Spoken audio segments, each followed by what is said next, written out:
Iniimbestigahan na ng DepEd 7 Regional Office ang insidente ng isang guro na nanakit ng grade 8 student sa loob ng classroom.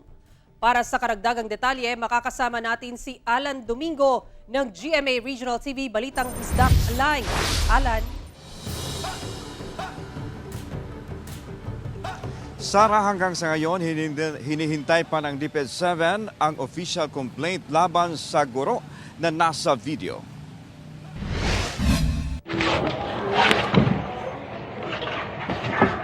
Dalawang sipa at sikmura, yan ang inabot ng isang estudyante mula sa kanyang sariling guro. Viral ang video na yan na nakuhanan sa isang high school sa Cebu City. Naganap ang insidente noong February 16. Ayon kay DepEd 7 Regional Director Salustiano Jimenez, siya ang nag-utos na agarang imbestigahan ang insidente nang makita niya ang video.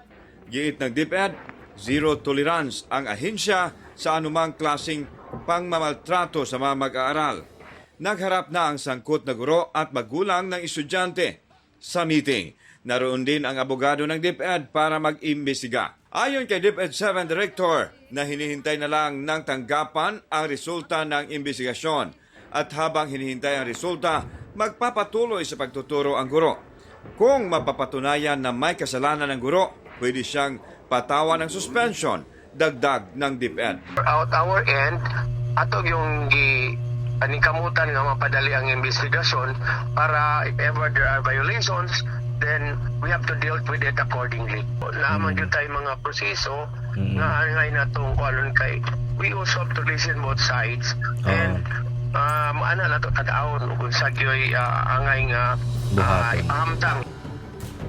Sara, bunsod sa insidente, muling pinaalalahanan ng DepEd ang mga guro na sundin ang positibong pagdisiplina sa mga bata sa lahat ng oras. Sara. Okay, maraming salamat Alan Domingo ng GMA Regional TV Balitang Isdak.